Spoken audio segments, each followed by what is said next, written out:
as Mr. Orlov mentioned, that Russia is seeking deeper into the darkness. That's essentially what is happening here. Russia under Putin has become increasingly authoritarian. It's tolerating no dissent of any kind, particularly anything that criticizes the war, which Russians are not allowed to talk about. As Orlov mentioned, it's enshrined, at least in the constitution, that Russians are supposed to have some sort of free speech. But it really depends on what you say. And Putin is trying to send a clear message to his opponents, to anyone that dares to speak freely, particularly in criticism of the conflict, that you will face prison time. That is not just a fine, which was originally levied on Mr. Orlov, but that you'll go to prison. And as people have seen around the world what happened to Alexei Navalny, prison conditions are terrible, and you could die in prison. So I think Putin, I should say, is going further down this route of trying to communicate to anyone that even wants to speak freely that won't be tolerated. Well, tonight, Alexei Navalny's widow is expected to address the European Parliament. What do you think we'll hear from her? I think the message from Yulia Navalny, Alexei's widow, is very simple.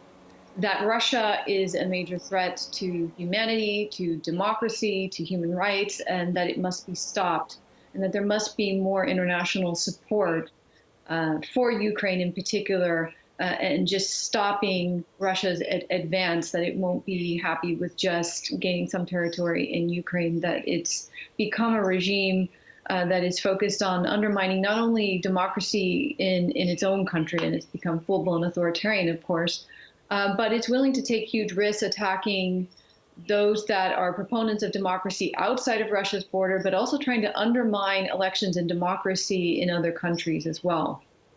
Well, Alexei Navalny's family and the rest of the world are still trying to understand what happened to him. Have more details emerged since the days after his death?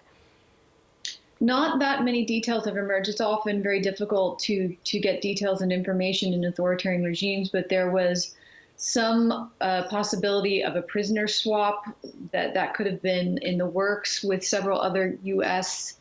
Prisoners that were in Russian prisons for Vadim Krazikov, who was charged with murdering a Georgian a citizen of Chechen descent. But that, of course, didn't happen. I think what most people are suspecting was that Navalny was poisoned with maybe something like Novichok.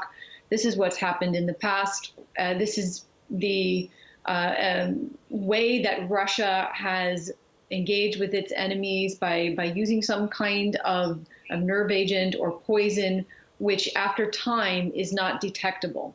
Now, why they go to this lengths is unknown, because everybody does seem to know that Navalny was killed. It's incredibly unlikely that a man of 47 years would just collapse for no reason. And that's exactly what happened when he was poisoned several years ago. He just sort of collapsed, and the Russian doctors were trying to hide what had happened. And it wasn't until he went to Germany that his life was saved. But because there are looming elections soon, Putin isn't tolerating any kind of criticism, and we see that that's why Navalny was moved to a higher security prison in the north of Russia, where he would be much more isolated, where it would be much more difficult to communicate with him. Meanwhile, Natasha, what discussions are European leaders having on how to continue supporting Ukraine in the war against Russia? Well, it's an incredibly difficult situation. As Emmanuel Macron, the French president, had indicated that there was a possibility of Western troops going to Ukraine. There were other leaders that immediately said that that wasn't going to happen. The UK Prime Minister, the Prime Minister of Spain, and also the Chancellor of Germany. And I can't imagine that the US would send troops there. We're struggling in the US to even get an aid package to Ukraine, let alone have Western troops in Ukraine there. And Russia has sent a very clear message that if that were to happen, this would really escalate the war situation. And Russia's strategy has been really interesting. They've been just willing to have huge numbers of casualties. Many Russians have died or have been injured, far more than in Afghanistan, which was an unpopular war. And they're willing to sacrifice many of their men. Now, most of them are not coming from big cities like Moscow.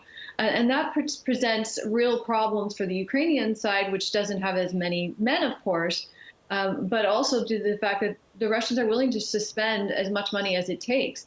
So for the West, how they proceed ahead with this is incredibly difficult. They have not been able to wear down Putin and his elite allies that are willing to make huge sacrifices, and they've been able to convince much of the Russian public that the special war operation is necessary.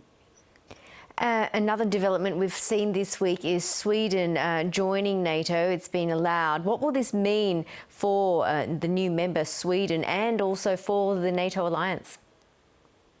So this definitely improves the security of NATO by having such an important member like Sweden and, of course, Finland before that joined. This means that Russia faces a more uphill battle, at least if we're looking at the balance of power. And Sweden will add 17 additional bases for the U.S. By being a part of NATO. So there's some logistical things that Sweden can offer NATO that will be very, very helpful.